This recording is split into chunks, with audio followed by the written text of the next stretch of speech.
What's up, guys? And the UFC 300 press conference just took place, featuring every single fighter that is going to be on Saturday's card, and it was a decent press conference. Look, it was the basic, it was all the same NPC questions that we always get asked, how does it feel to be on the card? What's it mean for you to maybe get a win on Saturday? Like, shut the fuck up. Just dead questions. But there were a few good moments, and just having everyone up there, it was electric. And even though the questions were dead, some of the fighters did kind of try and make it interesting. But let's just talk about the 300 press conference. I'm going to be going through all the key moments, and I'll also be talking about the face-offs as well, talking about each fighter that really said anything. Obviously, I'm not going to be talking about some of them because they said nothing. But yeah, let's get into it. Alex Pereira was the first person to get a question, obviously being the only male, actual champion on the card. He got a bunch of questions. He got some questions in Portuguese. He got a couple questions in English, which had to get translated.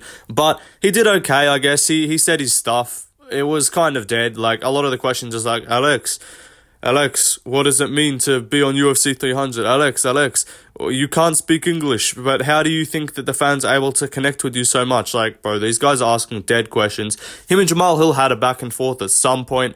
But yeah, in terms of Alex Pereira, he did good. He was good. He said the Shama a couple times, got the crowd excited. He got a massive pop as well. One of the biggest cheers from everyone on the card. But yeah, Pereira did pretty good. Jamahal Hill was probably the only one on the card to actually try and do anything the whole time. He came out, he had these little, the Alex Pereira, the Stonehead water bottle and stuff. He was chatting a whole bunch. He was, going in with the typical Jamahal Salty Man Hill attitude. I don't remember half the questions they asked because they were dead as hell. It was all the kind of, Jamahal, what does it mean? You're an underdog. What does it mean to try and get your belt back? Or how are you going to go about doing that? It's like, bro, shut up. What are you doing? But yeah, Jamahal, fair play to him. He actually did try and make things interesting. He did say a little bit. He said he's going to knock Pereira out. He said, you guys are going to see on Saturday, all that kind of bullshit. I don't remember all the exact questions and responses because they were dead as fuck. But yeah, Jamahal Hill, one of the few people on the card that actually tried to make it interesting. And we'll talk about his little back and forth with Pereira in a bit. Zhang Weili, she had a typical, hello everybody, hello Vegas. And everyone just cheered her, she's a fan favorite. She's one of the only interesting female fighters on the roster. But yeah, Weili did okay, she's like, Yan Janan have good heart, good mind, good physical. I'm looking forward to the fight. I don't know, fucking Weili, she's gonna be Weili. She's fun. She'll get the crowd up. They like her. Yan Janan, I'm not even gonna put a picture of her on the screen. She gave a typical response that had to get translated in Mandarin. But yeah, these two pretty much said nothing. But what else happened? Justin Gaethje and Max Holloway, it was as expected. They just kind of asked, what kind of fight are you guys going to put on for the fans? What's it meant to be fighting for the BMF title? Someone was just asking Gaethje, do you think Max Holloway is a worthy opponent? Bro, what are these questions, man? Come on.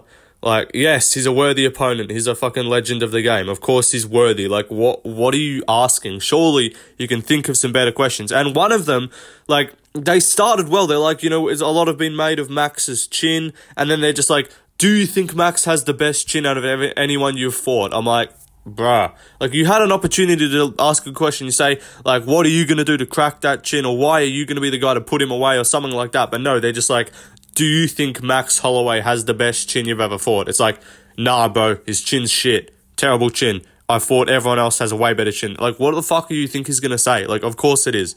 It's dumb people just asking fucking stupid questions. But yeah, Max Holloway's just got his typical, we're going to find out Saturday night. 9th Island, baby. Let's go. Max Holloway, Jerome Holloway, both of them didn't have much to say. Typical respect fest between the two of them.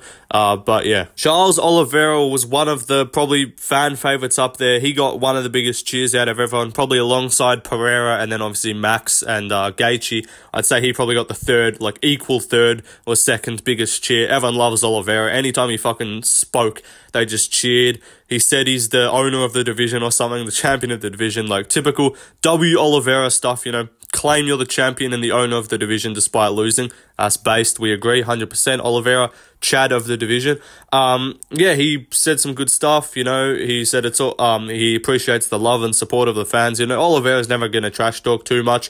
He had a back and forth with Makhachev when they had their press conference, but that's because, like, Makhachev actually has some trash talk, but Arman Sukin kind of got just a little bit fumbled under the moment. He got a bit, like, flustered because everyone started booing him, which was to be expected. Obviously, you're not going to get cheered. But then he's like, but there's going to be a lot of Armenian fighters that come out on Saturday to watch my fight. And it's like, bro, you're getting booed the fuck out of right now. If there was any Armenians, you'd be hearing cheers. So yeah, Arman got majorly booed beyond belief. Oliveira got asked a couple questions. There was the same kind of response every time. He's like, I'm a lion. I'm a dangerous lion. I'm coming to win. All that kind of stuff. But yeah, I forget. So a lot of these were very forgettable questions just because the reporters don't know how to be interesting. They're literally just NPCs. They go up there and ask the same question every time. I watched some of the fighters' media day interviews the other day, and there was just one guy that would ask the same question. He's like, so what's your prediction for the main event, and what's your prediction for the BMF title? Like, why are you asking fighters this? I get it if you're asking, like, Rakic and Yuri, what's their prediction for the main event, or if you're asking Oliveira, what's his prediction for the BMF title. Like, ask lightweights what they think about the lightweight title, ask the light heavyweights what they think about the light heavyweight title.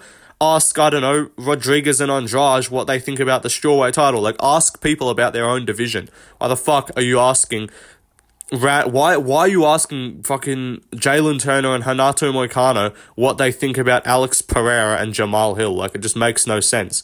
I mean, I guess Moicano and Turner, they're the same type of person, you know, the same ethnicity as the other two in the main event, but, like, there's just no reason to be asking that. Oh, Nickel actually got booed, obviously. So they started off the press conference. I forgot to mention this. Normally, they call everyone out one by one and they announce them all and we get to hear the cheers, but for this one, because there's 26 fucking fighters, that would take ages. So they just started everyone already out there, and they dropped, like, the 300 curtain at the start of, after the promo ran, and that was sick, and you got to see everyone all there already, which was actually a pretty cool way to start it with everyone up there. But Bo Nickel, when he actually got his chance to speak, they asked him all that kind of stuff, like, what's it like to be a big favourite? What do you think about being on the main card? All this kind of shit. And he got booed. Not, like, majorly booed. Not like Arman Sukin kind of booed. But he did get heavily booed. Because it does appear that the fans are just not happy at all about him being on the main card. He gave his little typical NPC response. I don't even know what he said. It was that forgettable. Probably, if I had to take a guess, it was something just like, you know, it's good. I don't know why people are complaining that I'm on the main card. I'm going to go in. I'm going to try and get a finish. So, yeah, fucking dumbass Bo Nickel. Just no charisma, no personality. I know the UFC is trying to push him as a star, but apart from his little fucking high school wrestling community that likes him, I just don't see much, like, star potential in this guy. I get it, he's undefeated, he's got a background, but he's got no personality, he's got no charisma. His idea of, like, social media promotion is just doing videos of him showing wrestling moves on, like, a dummy. If you see in his Instagram, they'll show, like, a video of someone going in for, like, a hug or something, and then he'll just, like, take the wrestling dummy and throw it over his head. Like, that's his only idea of social media promotion. He's just not that interesting to listen to. I listened to, like, 2 minutes of his media day, and it was just so boring. But yeah, you know, he did his thing, and then Cody Brundage just said something, I imagine. I forgot what it was, but he spoke words out of his mouth in the English language. That's all I can tell you about Cody Brundage. But yeah, Bo Nickel got booed, so probably not a good look for him. And Dana White's probably thinking, fuck, this guy on the main card kind of wanted him to be a star. Everyone's not liking him. So yeah, Dana kind of messed up with that one. Renato Moicano got, like, I think one fucking question the whole time. He started off and he gave, the question was kind of weird. I forgot what it was. The guy was asking him, like, you said it's going to be hard to get a bonus with everyone up there. And then he's just like, let me tell you something. I'm going to try and get the bonus. Let's go Dana White. 50k. And then Dana upped it to 300k. And then he might have said later on, he's like, I'm going to try and get the bonus. But yeah, Renato Moicano brought some energy, got some cheers, did his little money symbol. He did his little, like, the speech that he did after the Brad Riddell fight. He's like, last time I was on the couch. on 4 days' notice, and now I hear UFC 300. Like, he just had his little moment. Good stuff, Moicano. If he gets a win, it'll be cool to see him on the mic. But he didn't get the mic too much because, you know, the reporters felt the need to ask Kayla Harrison 5 questions, and it was basically the same one every time.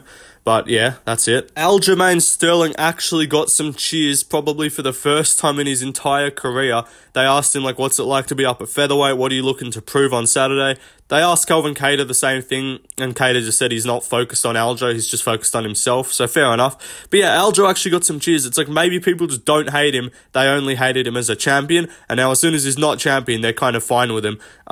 Or they kind of realised O'Malley's just annoying as fuck, so they're like, oh, maybe Aljo wasn't too bad.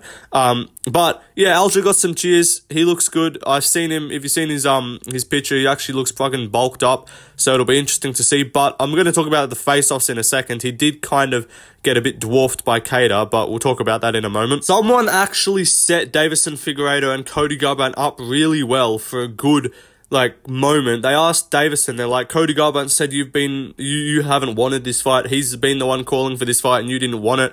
And then Deiveson Figueiredo, like, normally you'd expect him to go with some trash talk there, but no, Figueiredo's just like, I'm a different guy now. I used to trash talk Brandon Moreno. I love you, Brandon Moreno, all respect.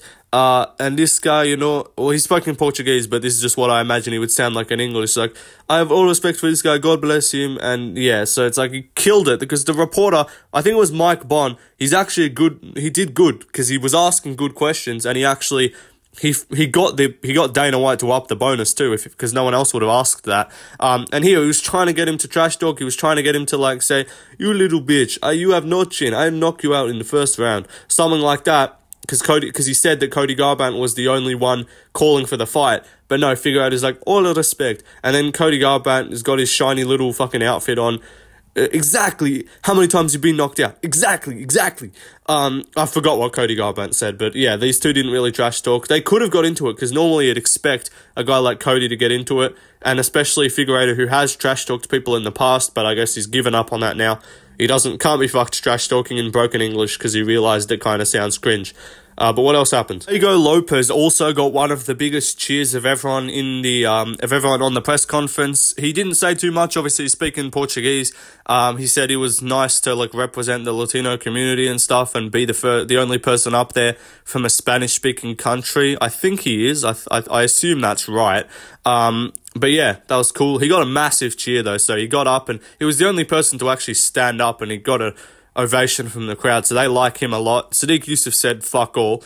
But yeah, Alexander Rakic also got booed pretty heavily. He was one of the less favorited guys on the stage. Someone asked him, like, he said it's the Battle of Europe. Are you gonna...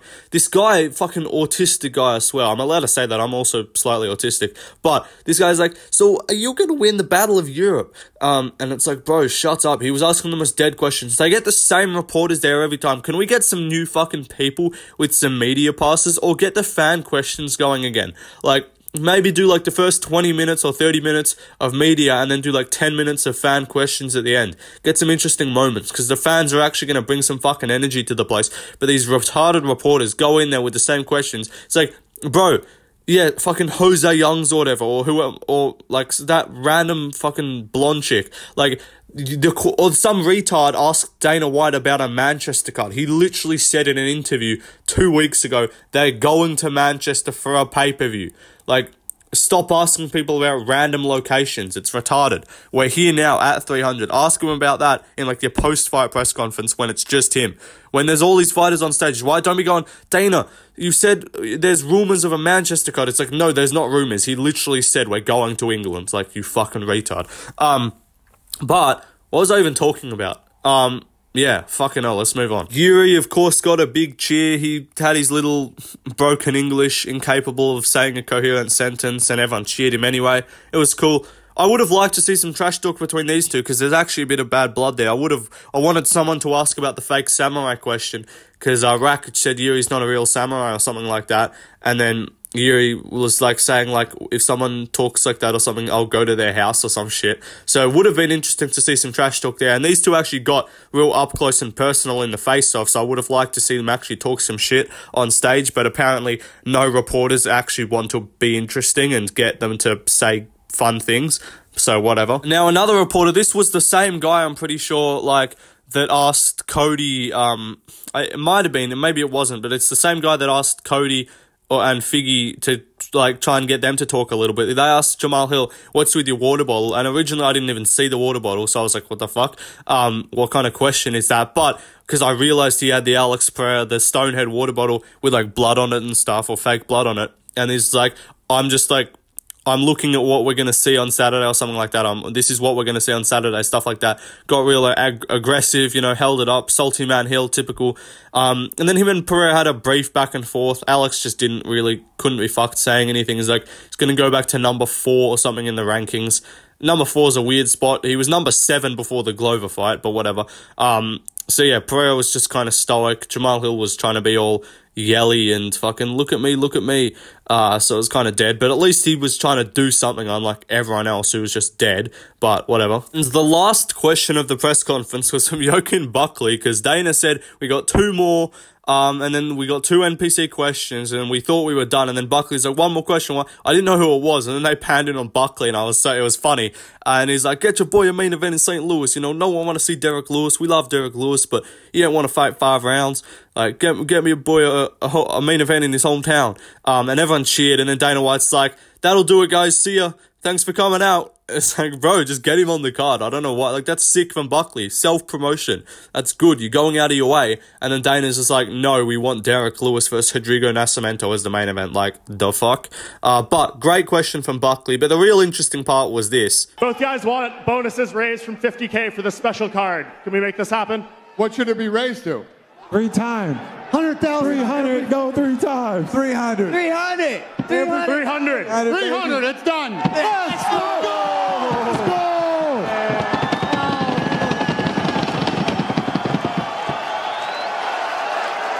Stop asking me questions. So W Dana White and W reporter for asking that, because I don't think anyone else would have brought it up. Everyone else was just going to keep going with their, so what does it mean to be on this historic card? Like, bruv, it's UFC 300. Yes, I am very happy to be on this historic card. Stop asking about historic cards. Fucking do something else. Like, come on. But good job to this reporter, Mike Bond. Great stuff. Asked Dana about the bonuses being raised. And he's like, what should they be raised to? And then that guy, obviously, he shouldn't have said anything. The fighters took it upon themselves, which is good from them. They didn't leave it up to chance. They all collectively came together and said 300, 300, 300. And then Dana White kind of looked confused. He's like, oh, fuck, I can't say no. Like, what are you going to do? No, you bums are getting 50K still, fuck you. Like, he's like, all right, fine. Because everyone was fucking yelling it. So he's like, all right, fine, man. He's like, what do you say? $300 bonuses? $300? Sure, they can get $300. That's what I was expecting Dana White to say. But then all the fighters just pressured him, and he's like, oh, fuck, what do I do now? And so, yeah, he's like, fuck it, all right, 300K, done. And then everyone just cheers and stuff, and he's just looking at himself like, fuck my life, I don't get to go to the fucking casino after this and gamble 10 million. I'm going to have to give it to the fighters for once.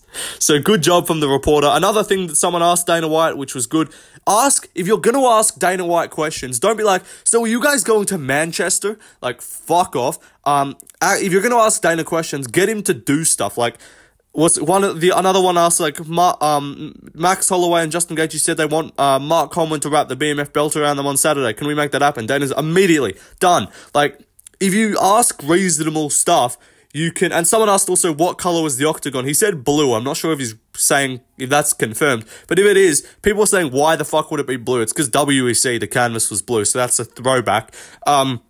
But if you're going to ask Dana questions, actually make them, like, interesting and propose something to him. Don't just be like, so, when can we see you go to Spain? Like, bro, shut up. There's no Spanish fighters on the card. Like, what the fuck are you doing? But whatever. Good job from Mike Bond. Got the bonuses up to 300K. Imagine Dana White post-fights is like, and the reporter's like, so, you said 300K. Why are you giving them 75K? It's like, I said 300? Huh? I didn't say 300. You guys said 300. I never agreed to that. So then watch everyone just get 75K, and they're gonna hand out 2 75K bonuses. But no, 300K is sick. People are gonna be going fucking nuts. They're gonna be fighting their asses off. No lay and pray bullshit. No boring fights, hopefully. And the only fights I can really see going decision is Aljo vs. Cater, Kayla versus Holly Holm, and even that I could see Kayla getting a finish, and then maybe Rodriguez versus Andrade could go, and maybe Bobby Green versus Jim Miller. But apart from that, I'm pretty confident everything else is going decision. So that was good. But now let's take a look at the face-offs. I'm not going to be looking at all of them, but I'm just the more notable ones. So Aljo versus Cater was interesting, because as you can see, Cater a lot bigger. Aljo looked pretty dense, but, you know, Cater, you can definitely tell is the real featherweight there. Aljo looks pretty small, given that he was normally a big guy for bantamweight. But we'll see how they look in the actual cage or at the weigh-ins, you know, when we can actually see the physiques. But Yuri and Rakic face-off was also very interesting. Yuri Prochazka, I think they look around the same height. I forget who's listed taller, but they got real up close and personal. Yuri was actually the first person to look away out of the two. It seems like a lot of the stare downs, they kind of they really locked in and was like, all right, who's breaking first? And for this one, Yuri did break first. I'm not saying that means anything, but just pointing it out. Oz Oliveira and Arman Sukin was one of the best face-offs. These two got right up close, fucking nose to nose, staring into each other. Oliveira took off his glasses first, which was good. I liked that. They both walked up. They both had sunglasses on. He took them off first, and then Arman's like, all right, I guess I got to take mine off too. Oliveira just stared at him. Arman looked like he was kind of backing down a little bit, and Oliveira, even though he wasn't like bringing his head forward, it's like you could almost see he was like bringing his eyes forward, like really looking over Arman Sukin. He was definitely a lot taller than him, and Arman did back away first from memory. And yeah, you know, Oliveira got the crowd up, put his arms out, and got big cheers. People don't like Arman. Everyone's loving Charles. And the yellow, I didn't love the yellow suit. I would have preferred if it was maybe like gold or something, but it made him look like it was glowing, you know.